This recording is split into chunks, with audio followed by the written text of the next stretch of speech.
Modra Nyateme, the year was sacrificed for Cameroon, and Zubio, Conte, Angela Food. You have a football, you have a camera, you have a football, you have any other notable and therefore. We have a convention chairs, maybe we won't work so hard to get us to this point. You have the honorable members say, Eva, maybe we can work out together. The CEO LECUDO here at California, here can nafi album ngo anisa. Nzembenze for a channel. You have standing committees. Maybe we are doing a lot of work for us. The internal constitution, general constitution, so we see in the standing committee, we draw members executive, maybe process on their behalf. First, more a committee, I will be a chance. I'll sacrifice a lot of our own finances. I'll for Ebu Committee, Ebu say continue. In Twitter, a special chapter, a special one. We won't have one your food, won't you?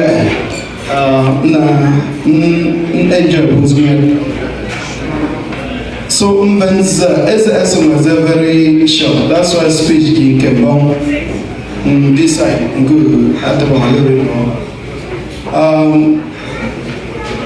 We will celebrate 30 years. At the co, but can do 30 years. I mean, after 30 years, so if you are not mature, then you have a delay, a developmental delay. And remember, after 30 years, we also celebrate 30 years and therefore. So, I mean, we will mature, we will summer. And even though we don't go at summer, we will continue to grow and continue to improve. We will continue. It's a good announcement. Bishop Aloysius, founder, Bishop of Manfield. I could go and change you can come a level 4 a chama. But unfortunately, you can put schedule of a meeting and Bishop New York asking about the meeting. Maybe you can tell me quite chopped about. But you promise good every next year. You can have your annual convention next year. So we're going to make sure that we work with him to make that happen. And then there is a center who His Royal Majesty for Jumeta a year a carbon plan with you for. Bongo, all the travel arrangements.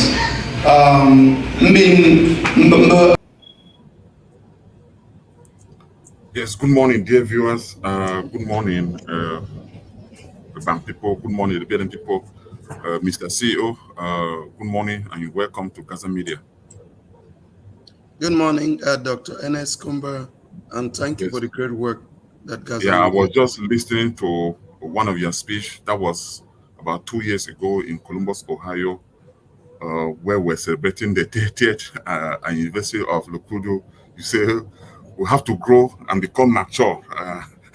That was very inspiring.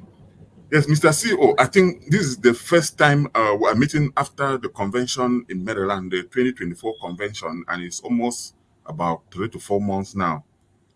And I understand that you have been working in the transition process. I believe you have completed. Or how is the transition going? Right. Thank you, Dr. Kumba, and thank you, viewers of Gaza Media and our Lebang and BLM community. And my appreciation first to His Majesty the Founder of Fontem and all our notables and the entire community, as I would say, and the volunteers, those who sacrifice to do a lot of work for us, Lebang community. Yeah, as you know, I am a professional project manager, and transitions are really part of the most important components of a new administration. The old administration making sure they can facilitate work for the new administration, because most new, team members in the new team, they're coming in new to a lot of our programs, activities, and projects. So hand off, smooth hand off, and good hand off, it's important for the success of the new team. And our team is very committed. We really stated to the General Assembly that we are committed to making sure this new team succeeds and does even better than we were able to do. And because of that, we have spent the past few months really working to get them ready and transition documents and give them information that it's required for that success. We've not completed our transition yet because, as you know, LECUDO USA did so many projects and huge projects. When I was managing an NGO in Menji, we would do just one project that LECUDO USA has done today. If we do that for the whole year, and we'll pat ourselves on the back and we said we've achieved, we write reports and make them fleshy and flashy, and we say we've done a lot of work. But LECUDO has done, as you know, so many projects, and that transition, we're even looking at it going up to a year. And up to a year, we're not seeing the active portion of part of the transition. But when we have to commit ourselves to be at the service of the new team each time they call upon us to provide information on or provide guidance, then we should be ready to do it. And after a year, we think we can take our well-deserved retirement from Yes, active duty. Mr. CEO Emeritus, because sometimes, especially when people don't live on the same state, try to have meeting to really transfer and educate or like introduce new partnership, making arrangement with those with a new partnership. For example, like Hidden Beyond the Horizon, which has been one of the main partner when it comes to the health campaign. That you have to introduce the current CEO, the current team to the CEO and his own team of Hidden Behind the Horizon. So how are you being able to really work out those logistics or those transition with different? I just quoted Hidden Behind the Horizon as one of the examples that I know. There are many other organizations that partner with the Kudu USA. Right, and it's a good question so that people can really kind of zoom into our operations. You see, when we took over, we had to make sure we do all the administrative stuff, um, get a memo out to the credit union, get a memo out to our partners, introducing the new team to many of our partners. We didn't just write official transition letters to them. We also organize meetings with these partners and committees. Remember, we have committees in place that are also helping with transition.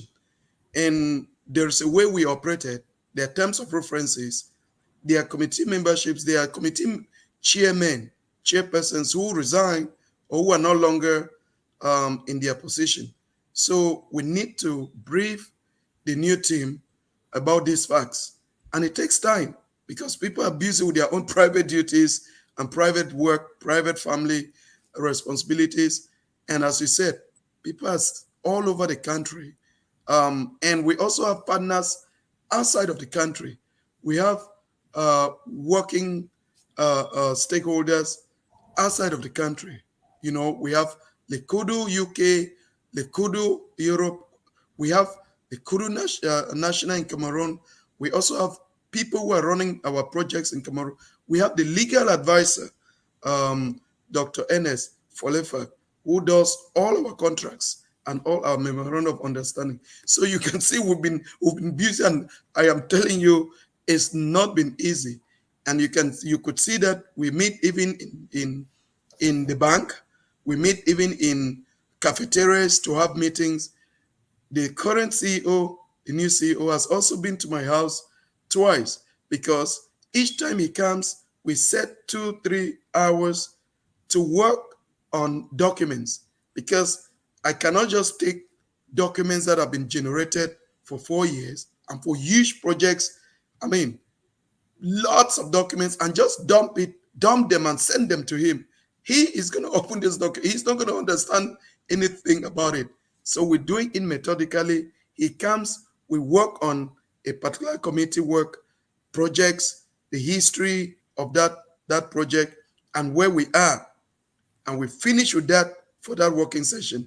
And then we schedule to work again. We schedule again to meet, I think, sometime next week, and we'll be working a new set of documents, projects, and activities. So we've been very clean and intentional and professional with it. As you know, I came into this job being somebody who has run an NGO and work with several international NGOs. So there's a way you do things, and not the Yeah, way it's I happening in the think past. one of the I think there's something that we'll discuss of, but not on this segment. The legal advisor or the legal person that you brought into the kudu, and that is something that we'll really talk on it on a different segment, not today, so that we'll really explore that organ and see the role that they play in community organization. Why do we have to bring in a legal practitioner to begin to design contract, to begin to yeah, the legal part of it? I think we'll really talk on that. But now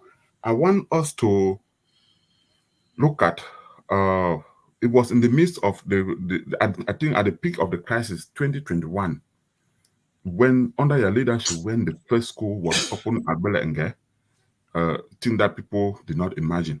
Even myself, I was like, wow. Then followed by the training, the pedagogy, the 3-day pedagogy training at the Maripoli Center, that gathered media cover. When we saw the images, it was like, what am I seeing in the midst? I mean, at the peak of the crisis, but you were able to navigate and begin to carry on all these programs. It's not a place that you go in few hours and you're out of the place. Will you mind maybe shedding light to us? Right, right. And that's a good question. But I think a lot of people also forget that I am the only CEO in LECUDO who has run for election with a manifesto, a written presentation, right, of 9 to 11 slides that I presented to the General Assembly of LECUDO, and I gave them my vision, what my team and I, we promised to do. So I'm going to release that, because what I've also realized is time passes and people forget where things started. And if you go look at those slides, it was very clear that we're going to help Lebang do the impossible, right? With the crisis and everything else, we said we're going to make sure that our kids can start going to school. Right then, we said we promise that we're going to work to reopen Wisdom. We said we're going to complete the humanitarian assistance program that the former executive of Kemtongo, CEO of Kemtongo, and the caretaker committee chairman, Mbembu Ale, had together. And also so that people know the humanitarian crisis, the humanitarian assistance program was designed when I was board chairman of LECUDO. So we promised right out of the gate that presentation, in that presentation, that would make sure we do these very important things. And we also promised that we would make sure we stay neutral, because in a crisis time, you want a non-profit organization like LECUDO to be neutral. And I will report that people have attacked me from both sides, from the government bench, the administrators, and from the interim government, and, and some of our boys. And they have, they call you names. But that also makes me feel that we did the right thing, because if we are being attacked from both sides, and a lot of it also orchestrated by elites, politicians, and some of them politicians in the council. Let me say that. I mean, I have a very good network, and people try to sabotage when they see good things, and it's been typical of Lebang. When people come in and they're trying to do good, you have this problem in Lebang that some people would always want, they would just want you to fail. But I want to drive this point into the minds of Lebang people. People cannot succeed and do great things if Lebang people do not fight against people who want to ruin people's reputation, who have envy, jealousy, and they do not take ground. People who they don't do anything good for Lebang, and all they do is to go after people who are trying to do their best and ascribe different motives to them. So back to the question you asked about education in Lebang. Dr. Kumba, you and I, we grew, we are Lebang and the BLM citizens. We understand that the pride and prowess of the Bangwa man, it's on education, their intellectual prowess. Bangwa people are one of the most intelligent in the world, I would say, and in the BLM. And that is how we've been able to be where we are. And you see, in most of the leadership structures, you always find Bangwa people, Lebang people included. And education is a singular factor for us because the folklore came to Fontaine early on. And thanks to that, we had our own Harvard, which was Sidawism. I know I'm a product of Sidawism. Sidawism doesn't just provide you education. They also provide informal education, a value system that it's more holistic compared to the other boarding schools, SASE, this and that. No, in Sidawism, you learn the value of mutual love. May all be one, forward ever, backwards never. So we graduated from Sidawism with the notion that anywhere we are, we have to represent, Jesus, the values that Jesus taught us and that the folklore movement bestowed on us. And because of that, we promised to start education. We started with that Bel school.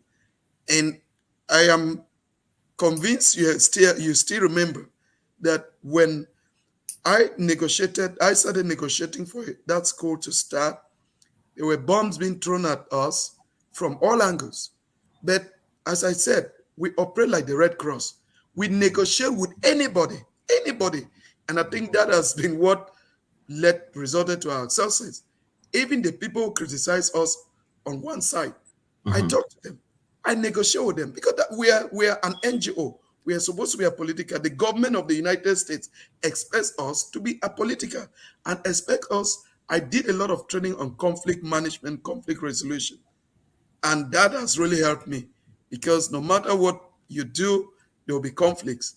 You need to break barriers and talk to even somebody who is considered an enemy. When you need them, when you have mutual interest, talk with them on that.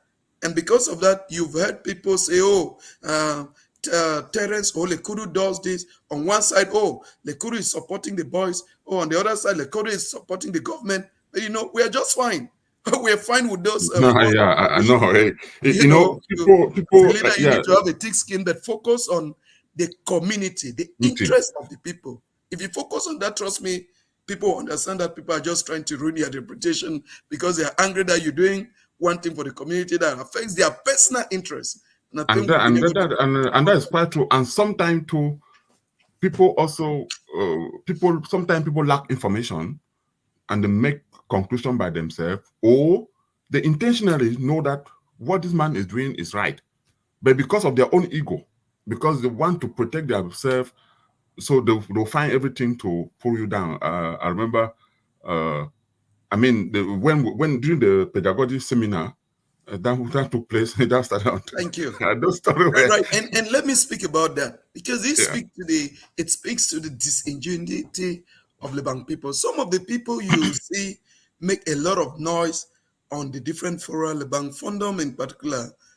Some of them, you see, we came this was the first school that we had successfully installed. Do you know how many people's kids registered to go to that school at the start?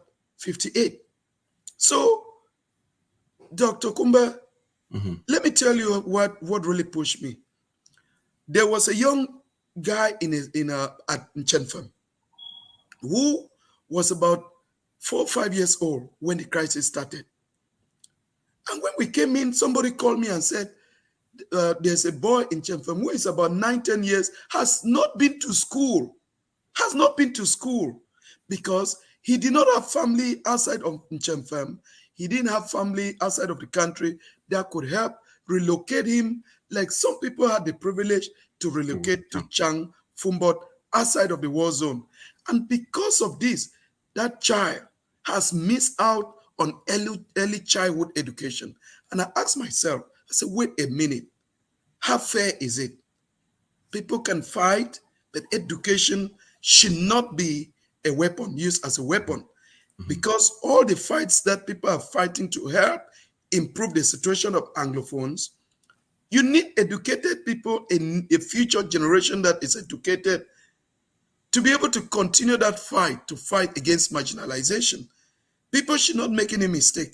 The Anglophone fight, every Anglophone, forget this thing they say, oh, people in government, the elites don't support the fight in its original context of fighting against marginalization. You and I in the United States, we know marginalization every rights. time. Yeah, you and I, we fight for our rights. That's what we've learned in the US. I mean, how we fight about it. It's a whole different thing I don't want to get into, because I know. some people believe in this, some people believe that is their opinion and that's their right. But we were able to get this school started. We started with a set of teachers, and LECUDO paid for the teachers. And then we scaled up the next year from one school, we went to 5 schools. And then today we have 18 schools. And you might, no matter what you hear, we've been very involved in initiating these schools and working in partnership with the local communities who initiate the schools themselves and the village associations in America, that we work together and we come and we say, look, we need to open a school. You need to go open your own school. And we promise them we'll facilitate the process for them, guide them, and also provide funding. And before we left office, we signed out 3.7 million to schools. We do our things quietly. At the end of the day, we don't need too much noise, because the more noise people make, the more people troublemakers start telling you this and that. So we do a lot of things quietly. But that Bellet school has resulted to what we see today. From one school, then Seat of Wisdom, then, and Seat of Wisdom was another promise that I made 3 years ago. And I think we've delivered on that. Yes. Okay, before we'll talk about Seat of Wisdom. Yes, during this last holiday, last term holiday, they call it in Cameroon, the summer holiday that just passed, the Bright Future pulled the crowd from everywhere, never like before. We understand that the previous year, His Lordship Bishop A. Fundum organized the cup that was played, but this time it was the Bright Future, and things were different.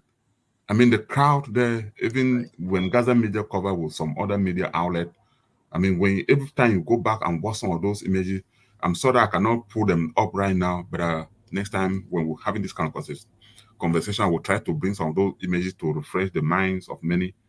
I mean, you saw the jubilation. You saw how people came out the marathon. There was one mother, I think from Belet, that she came and participated and won. I mean, it was just so. How were you able to put all of this together to that level? Right. So again, I'm an angel guy. I worked in Fontaine for 5 years. Right. So understand, I grew up in Azia, I grew up in Minja, I went to Sirawiza, I went to grammar school.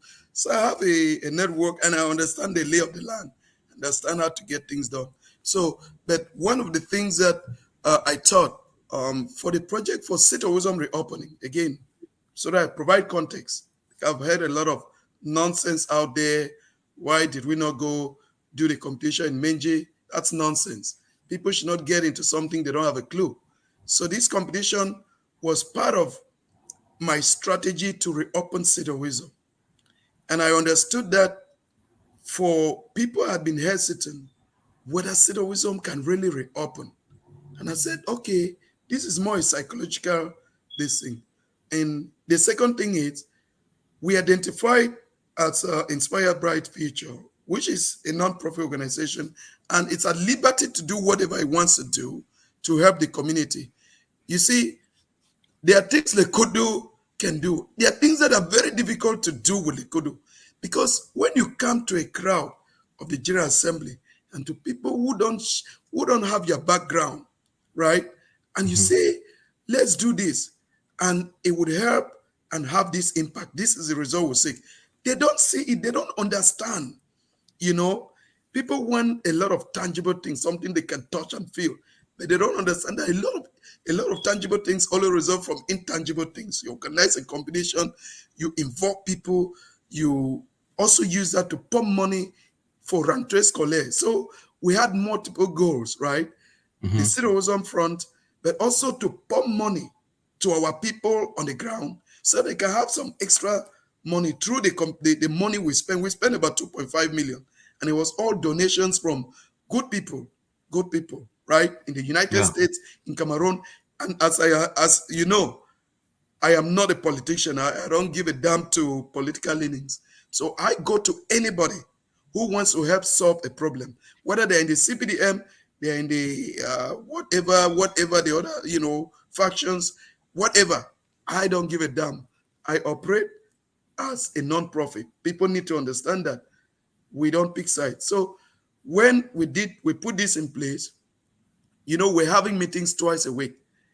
And I really want to take the opportunity to thank Madame Arashilis in Fontem, thank Mr. Atemken Sylvester, Mr. Asunganyi, sorry, Sylvester Asunganyi, who was a lead coordinator for the program.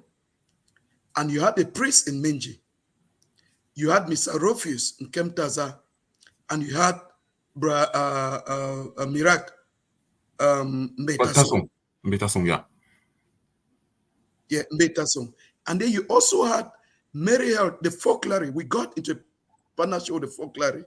You could see that we had an emergency vehicle. The folklore, Mary Health also provided a first aid box and had a nurse all through the competition.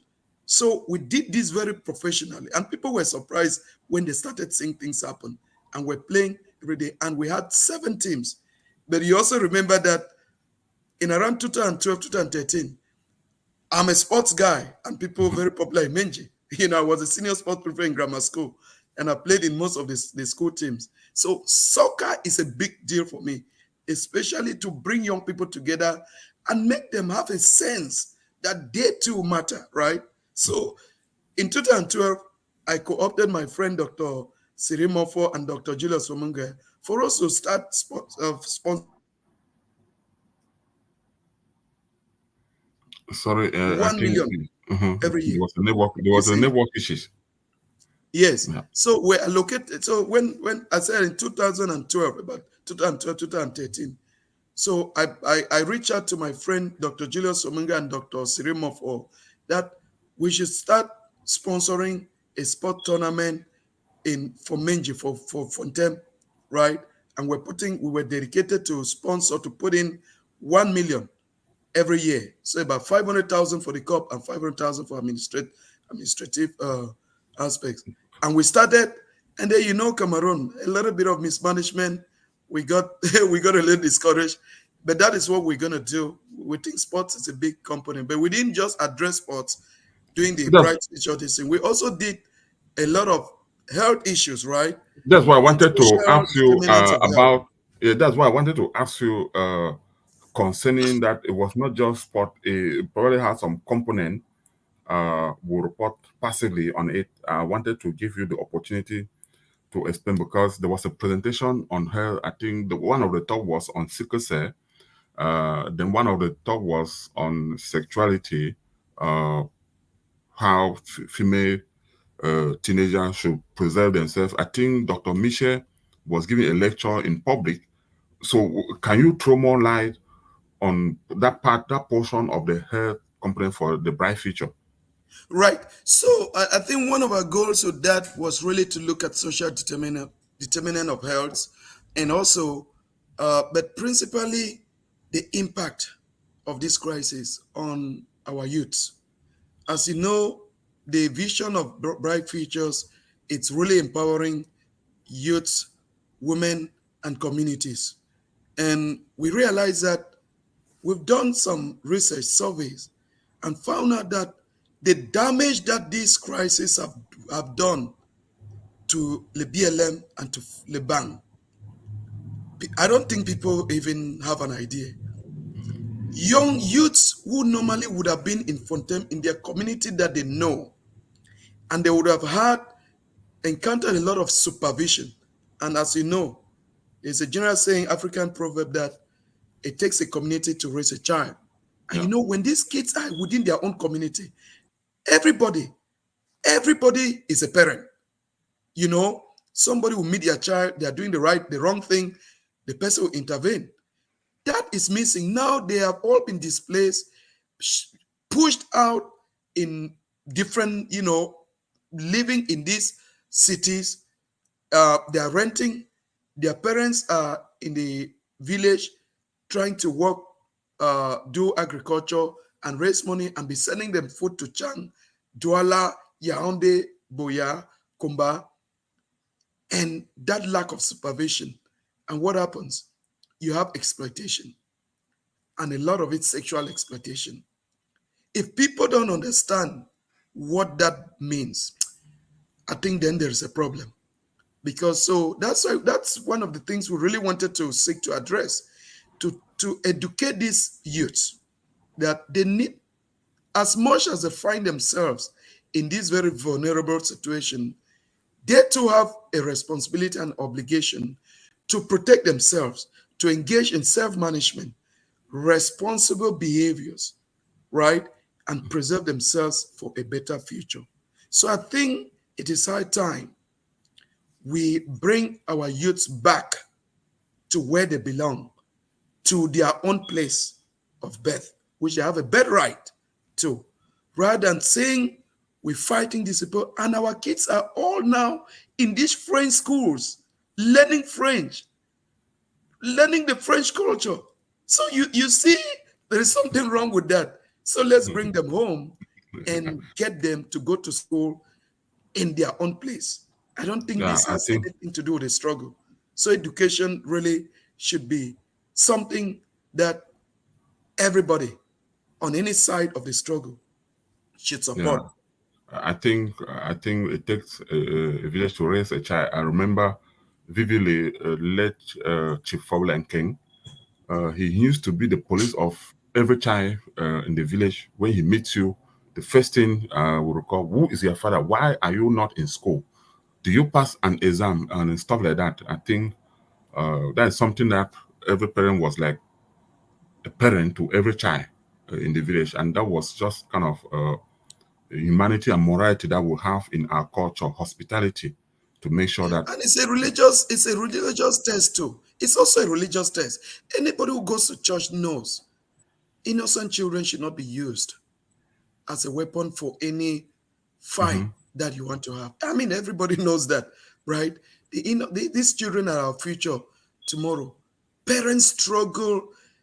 It takes 9 months, about 9 months for a woman to carry a child and bring that child to this earth. And the highest thing every mother, every parent wants of their child, it's to be free, get an education, and come back and help them, so that when they are sick, they are no longer able to work. You have a viable child who also provides and produces a viable family. And I would take the opportunity to also thank um, Auntie Mercy Foretia and Mr. John Foretia. If you notice, the school in Wenchen, The second year when we expanded our school program and added 4 more schools, when Chen had, these are, and when Chen people are great. They don't have a lot of elites in the diaspora, but Mm-hmm. these guys, they started their school and started and had 38 kids, and they raised money to cover some of the cost, right? We were surprised. Other villages were telling us they cannot raise money, they cannot do this. When Chen, and they did this, and they had a child. And when they did their end of year, there was a young child Yeah, there. that child that the video went viral. Yes.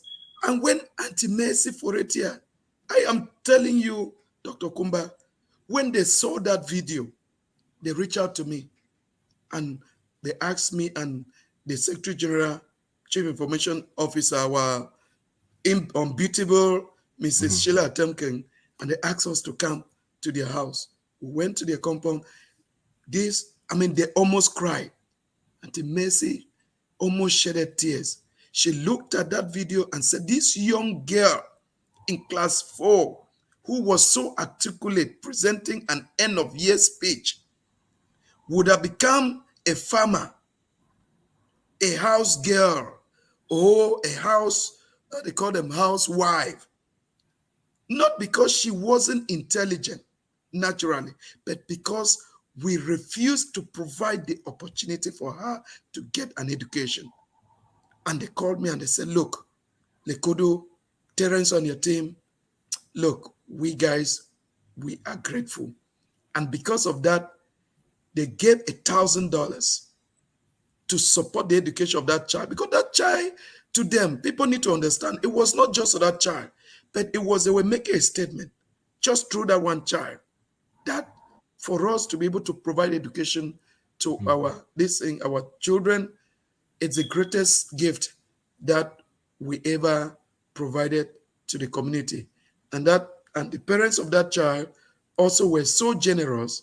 Instead of taking the 650,000 to themselves to sponsor this child, they decided to split it, and they said the child was noticed also thanks to Nguyen Nursery and Primary School, that Mhm. created the opportunity. So they split and they gave 300,000 to the school to use to construct a latrine, a urinary, a Mhm. decent urinary for the school. So you can see how we have to operate. We all have to work together, right? Because we rise and fall together. If you have a privilege, extend it to the other person. So, and that has been our modus operandi. Terence, Collective yes. success. Listening to some of this story, I think many times you there are so many of this story throughout your 4 year that I have covered some, but due to the nature of the way fast-paced environment, sometimes we hardly even go into details. Now, looking forward for the bank development with the current situation that you see going on now, not just in the media sphere, but also on the ground when it comes to project, especially in Menji, which we deem to be, which is our headquarter of LeBLM. It's not just because Menji is the bank, but this is LeBLM headquarter, where projects at the councils have not been properly executed. You are here narrating your own project that they are there for everybody to see. But there's another organ that have their own project, maybe if money even way more than yours, and are unable to deliver.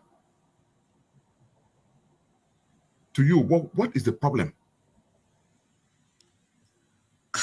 That's a very loaded question. But without being a member of the council, the Meiji Council, but also, um, Dr. Kumba, I'm a Mhm. Minji man. I grew up Yeah, in Minji. yeah, no. Anything, everything that happens in Minji affects me as a person, affects my family, just like every other family in Minji, please. So I want you to understand how angry people like us should be Hmm. when projects that are supposed to help impact our people. In Minji, we hear stories that they were not, the projects were initiated, and whatever happened, the water is no longer flowing.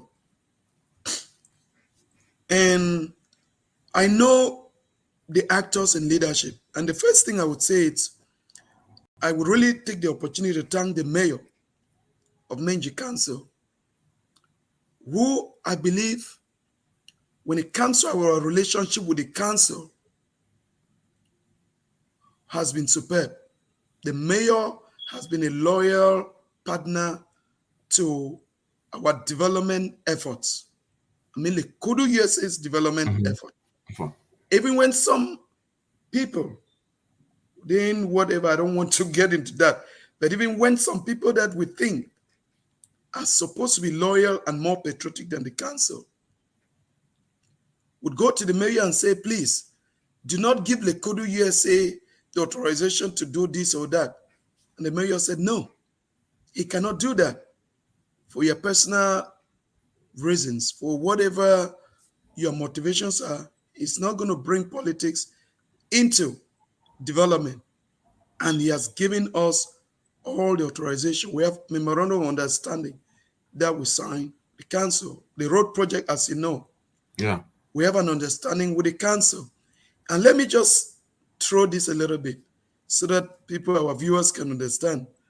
In 2016, when I was the board chairman of LECUDO USA, I paid my ticket, I traveled to Cameroon, and it was still about the road project, because people need to understand that we came in, the road project has been something LECUDO USA has been working on for a long time. And also, Professor Amin, who initiated the first initial construction of the road in a big way, was the president of LECUDO, President General of LECUDO National in Cameroon. So I always give credit to people who have done things, and then we came and built on it and escalated it and made it even more. So back to the council. I know a lot of the actors in leadership. As I said, when I went in 2016, I convened the councillors. Our own wife, Madam Anasa, I say wives because, as you know, I'm from the Fontaines royal family, Ottawa Saba, whom I'm named after. My twin brother was named after Fontema Songai, right? Ottawa Saba, my grandmom, as people know, we are a fabric of the royal family. So when it comes to defending the royal family, I think it's something that for us, it's natural. So when when I went to Cameroon, I had a meeting with the councillors. There were 17 councillors who attended that lunch that I offered in our house. And it was all in an effort as board chairman of LECUDO, because we are supposed to raise funds when you're the board of trustees. You have to find avenues to raise money. And that was one of my, interest, to see how we can raise some funds from the Minji Council, get a commitment for them to support. So in that meeting that I had with the councillors, Madam Anasta was the deputy mayor at the time. I think the mayor had delegated. The mayor was not there, Mayor Fondong. And he's a very slicky guy, to be honest with you. I don't have no sympathy for us to pick Lebang people and put in leadership position who are a mess. They are a disgrace to Lebang. And we had the mayor. I had gone and met the mayor in his house, invited him to this meetings, this session. He promised to come. He didn't show up. So that's why I respect Madame Anasta Fontaine, who mobilized, and my friend, Mr. Eric Kana, who mobilized the councillors, 17 councillors, and they came and we had a conversation. We looked at what we're supposed to do and what we plan to do and how the council could support. and they pledged to support with 10 million. You can go back again and follow up with it. They pledged to support, and then they were supposed to support in 2017.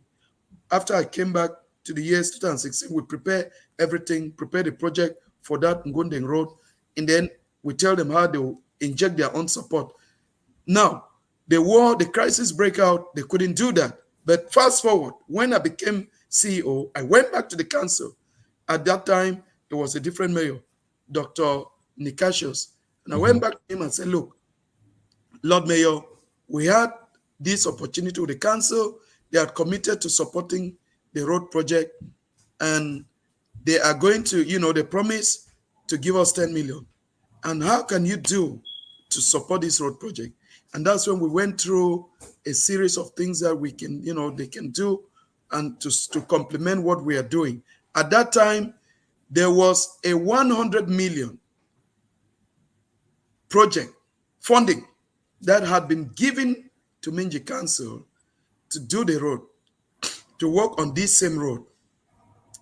And there were issues, the council told us LECUDO cannot come and work on the road when they have not implemented their own project because they have to be audited. And the first year, they went and did bulldozing of the road, opening up of that road. Now, it was fast, and it was doing towards the rainy season. It was kind of close to or during the rainy season. Yeah. But I also want to give them kudos because I was part of the negotiation, trying to negotiate to get them so that, the security situation can alleviate itself so that they can get permission to come and do this. We were all in conversation. So it was not easy for them, but they eventually managed to do something. And the agreement now was that the next year, they would come and do grading, compact the road, pour laterite and compact the road.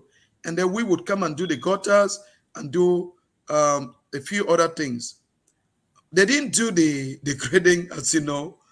They didn't pour the laterite. And as they were delaying, finally they said they didn't have money. Mayor told me they did not have money to do that. But then we reached a different agreement that, okay, we'll do the road, and then they will come and do a few other things, pave the road and build the culvert, one of the major culverts that was there. And I think they started paving the road. They were supposed to pave 800 meters of road, and they have paved 25 meters. I trust the mayor. I know the mayor. No, yeah, I think the mayor even affirmed in one of my interview with him that when the dry season starts, they will come in to resume work. Right. And I trust the leadership of the mayor, which is not only the mayor, the leadership of the council. We need to understand the leadership of the council is not just Dr. Nikashos from Esota. It is also the first deputy mayor, my young man, Zinkeng. I've known Zinkeng for a long time. They moved to Fontaine, met us in Menji, and we grew up together. And we are all Swazens. But also, Madame Anasta, who is a second deputy mayor. So these are actors that I know. And also that I trust, and my belief, my hope is that they will make sure that these commitments to the people, especially now that we need a lot of development and we need our people to come back to the village, that they will really make sure that as patriots of Lebang and patriots of the BLM, they will take their commitments serious. But to come back to the projects of the council, I am also, when I was in Fontaine running the NGO, I did trainings for councillors.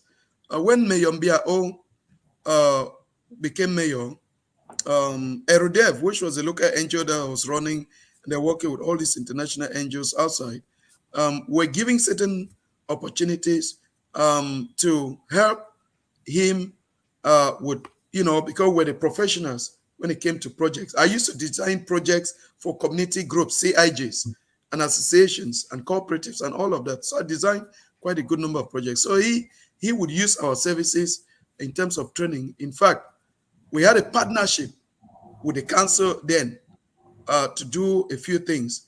In 2003, 2004, I believe, he gave us a consulting job for Aerodef and another NGO in Yaoundé. Dr. Mbok was a leader. And Dr. Mbok and I led a process of designing, I think it was a 30-year strategic development plan for Minji Council. And we went to all these places, near Fongon, Kam, near Fombindia, the cave where Fontema Sungayi took refuge, behind Adidi, somewhere up there.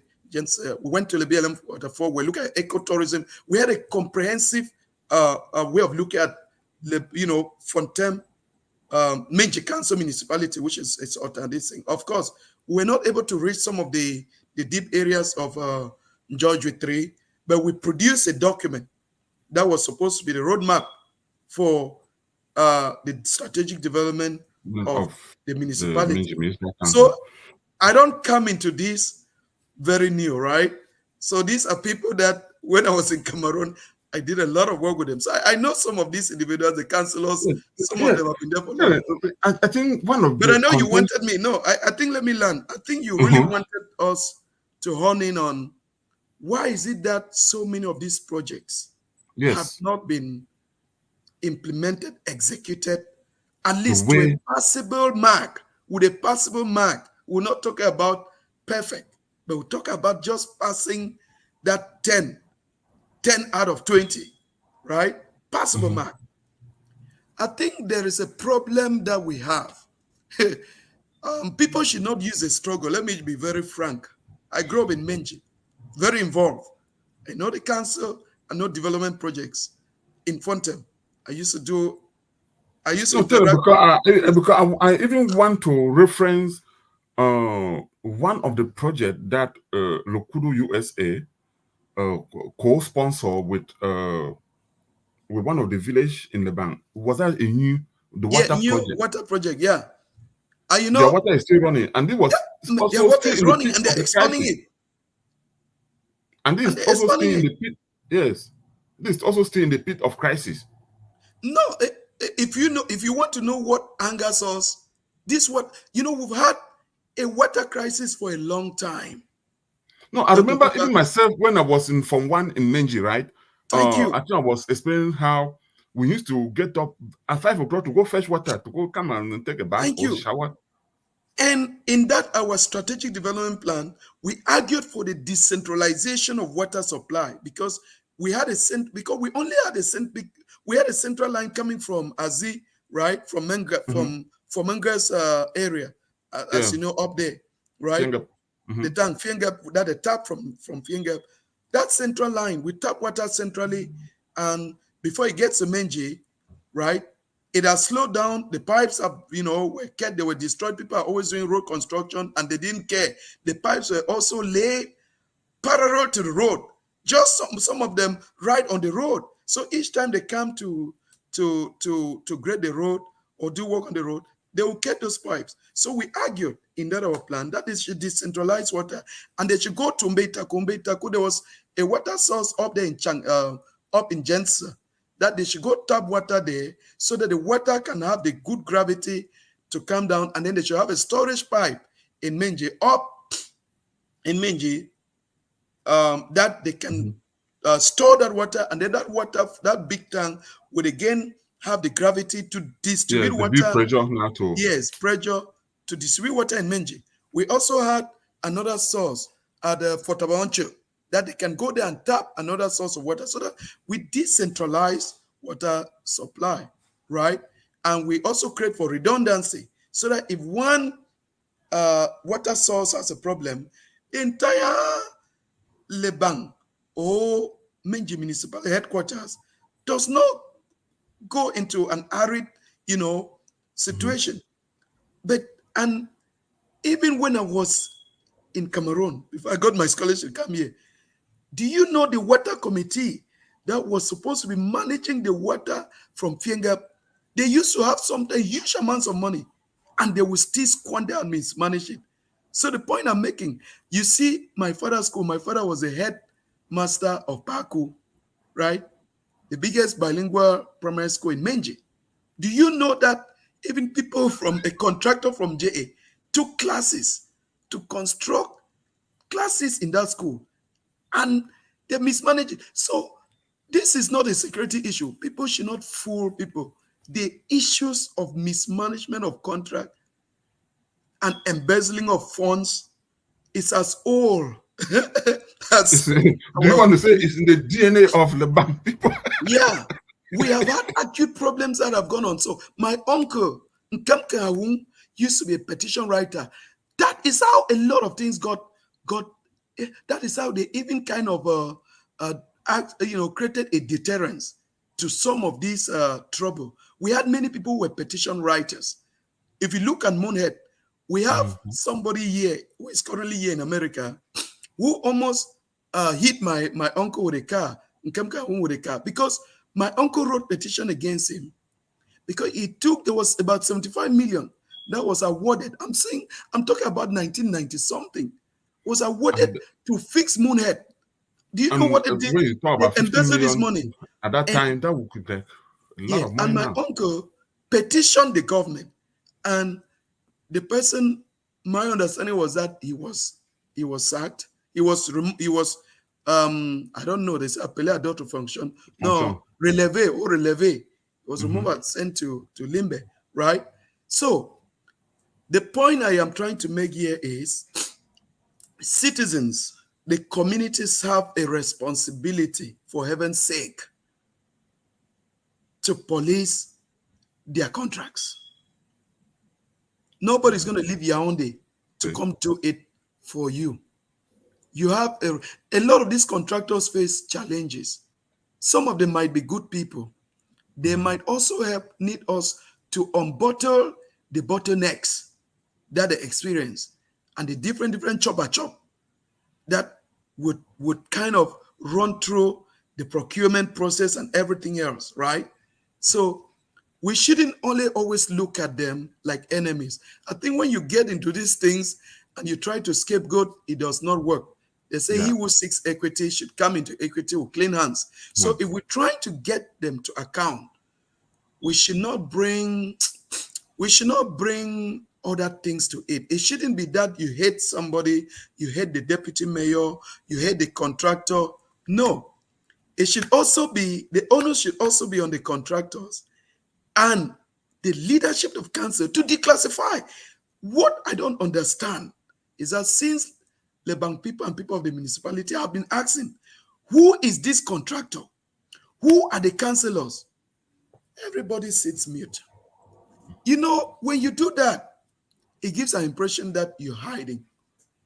And they might not be hiding, but I want to encourage that sunlight is the greatest disinfectant. And secondly, the councillors, I am an apolitical person. I personally do not think that LECUDO in Cameroon should merge itself to become a political party, to become part of the political party. Because that is some of the utterances that I hear people say LECUDO should go and help facilitate to form committees, this and that.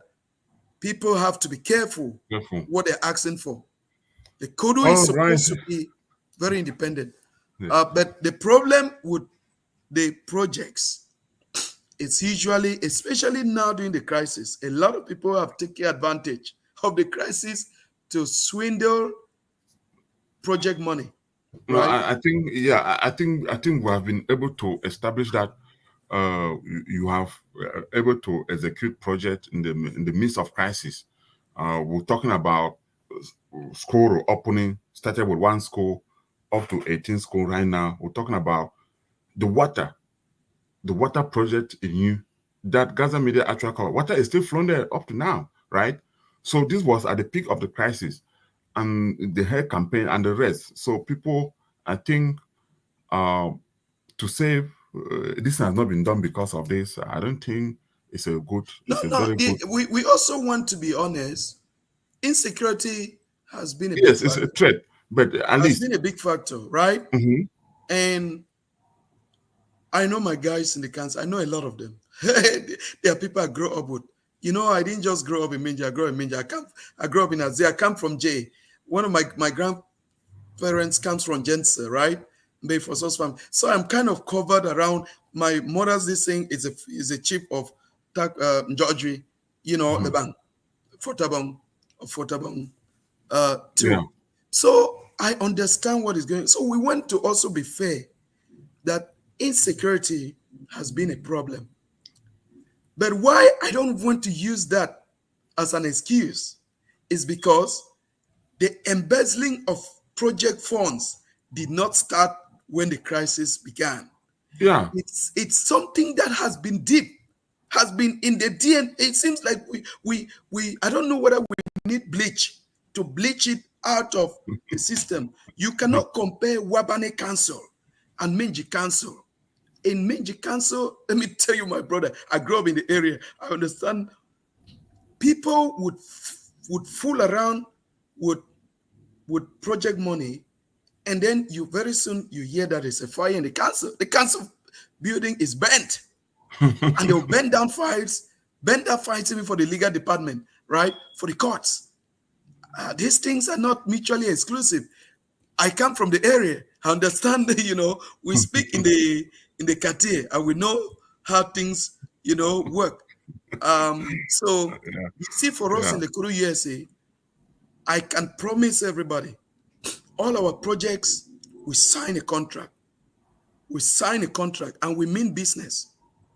If somebody who is a contractor fools around, to be honest with you, we're not going to You have end in any prison. sympathy.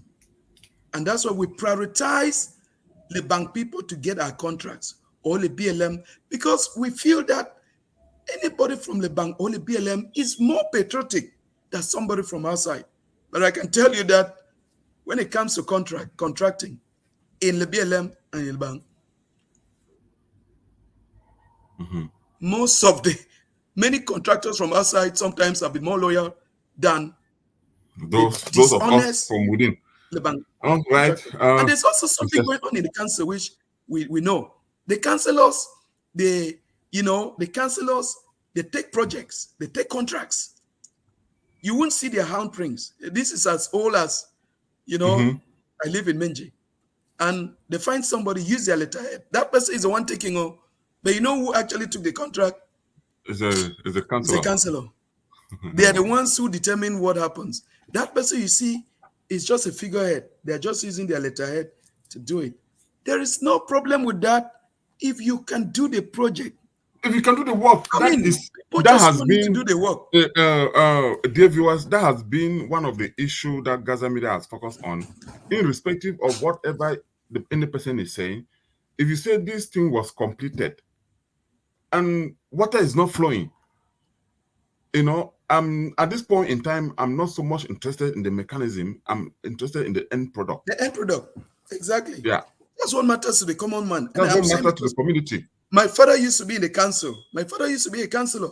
And you can go ask anybody. My father is as straight as a knife. Okay? Even though he was a councillor under CBDM, he was straight as a knife. You go ask people, people will tell you. And at one point he had to leave. But the point we are making is that, please, our Lebang councillors, our Lebang mayors, our mayor of Minji Council, if I fit take pigeon talk this one, we'll take God name, Bekuna. Decentralization should mean something. It means that power has come closer to the people. It means oversight and accountability. The people should have the power to provide oversight and accountability. It means that there should be transparency in our contracts. So whoever took the contract, people should know how long the duration of the contract is. People should know. And then, Dr. Kumba, I am not fond of people who just bash people. I resent that. The other thing I would say is people should not use these things to fight their personal fight. Because I know the politics, the politics in the CBD, politics generally is people come with sledgehammer. Yeah.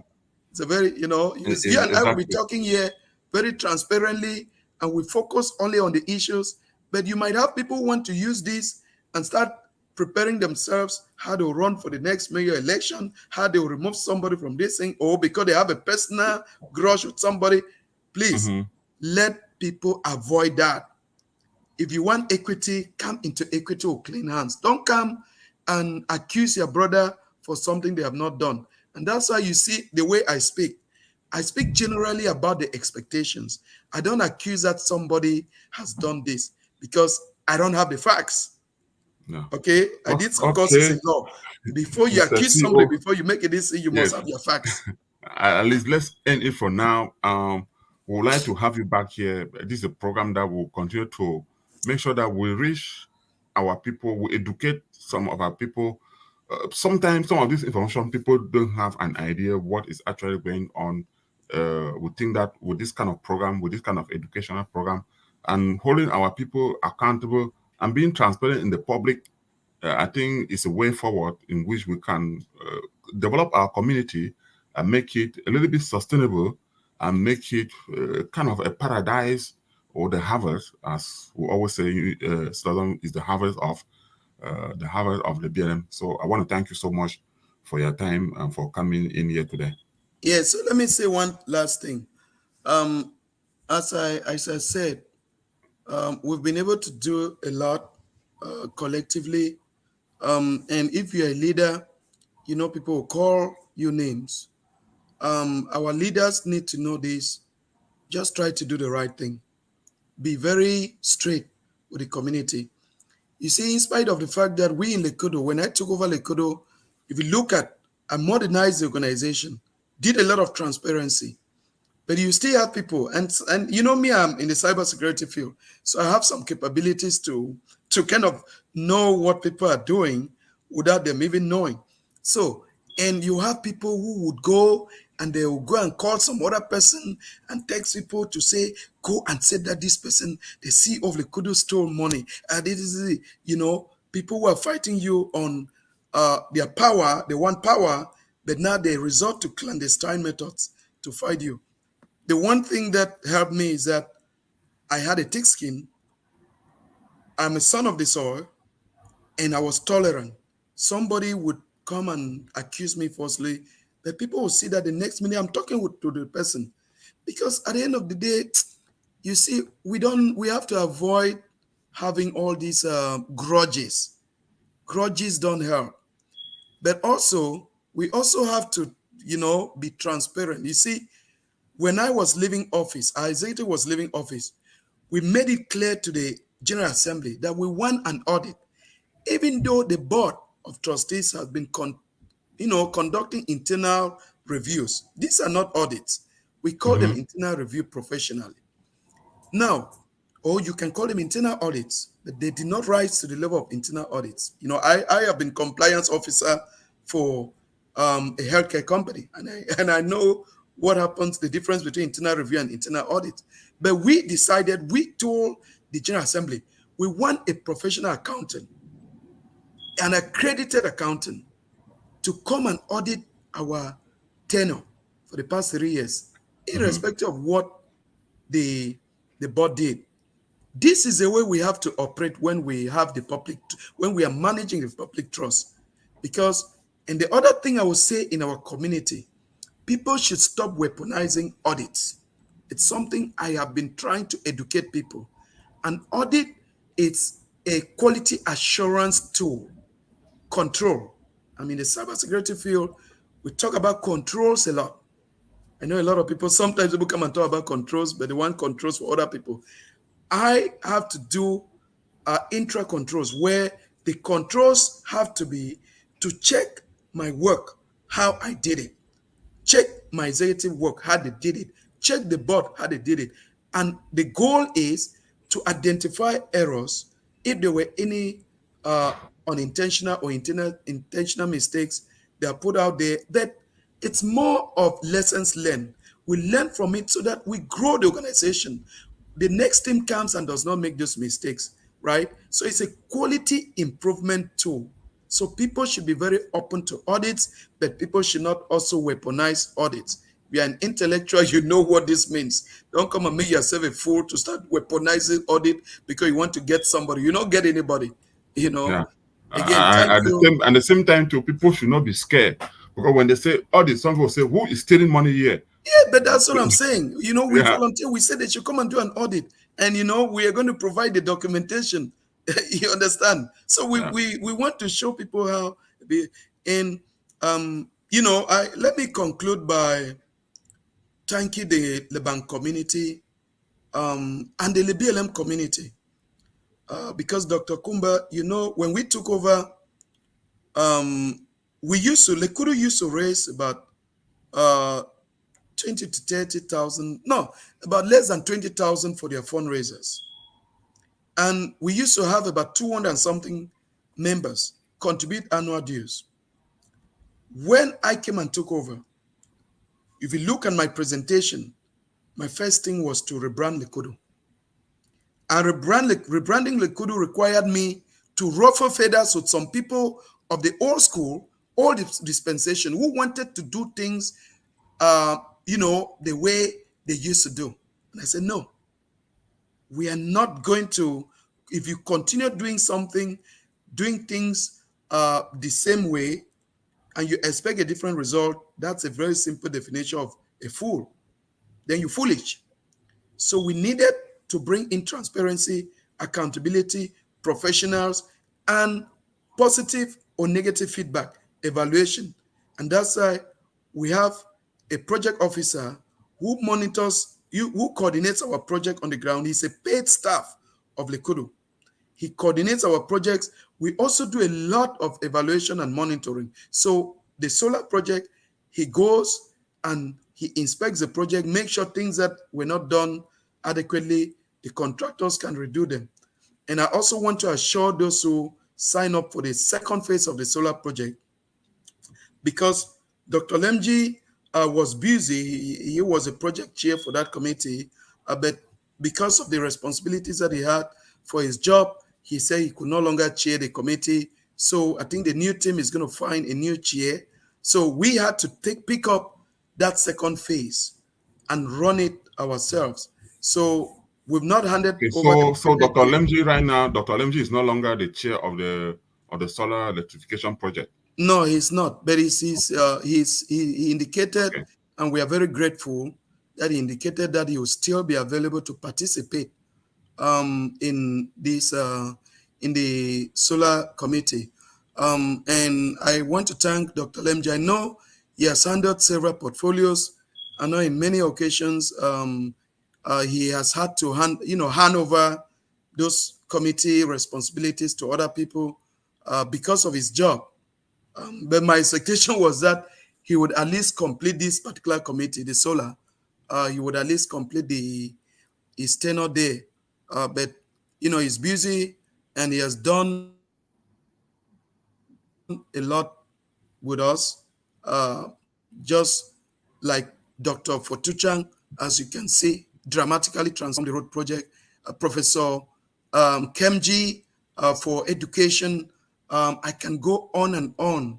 And our people in Cameroon. So we are grateful. And I know that I did not give my end of term speech, that I'm planning to do that. I'm also planning to publish last 4 years. And also that is We're having presentation some. in public, Mhm. you know. Yes, but we would provide information, because when you hear people come and say they were involved in this when they were nowhere to be found, people have called me and said that is unacceptable. But we're going to make sure we straighten that, because the least thing you want to do, part of accountability and transparency, it's people to be honest. If you only played a marginal role in a project in an initiative, state it that you played a marginal role. Do not go and say you played a primary role. That's very correct. If you're an intellectual, you don't do that. Yeah, that's true.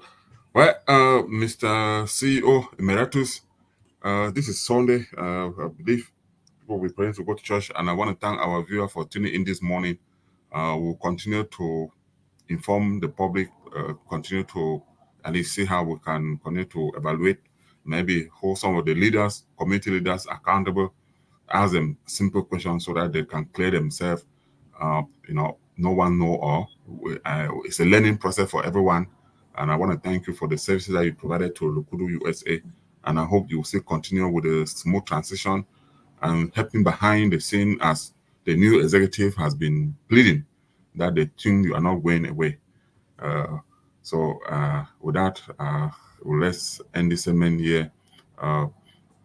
Now, dear viewers of Gaza Media, we have finally come to the end of this segment, and we want to thank you all for staying tuned this morning with us. This is Prime. This is Press Time with Gaza Media.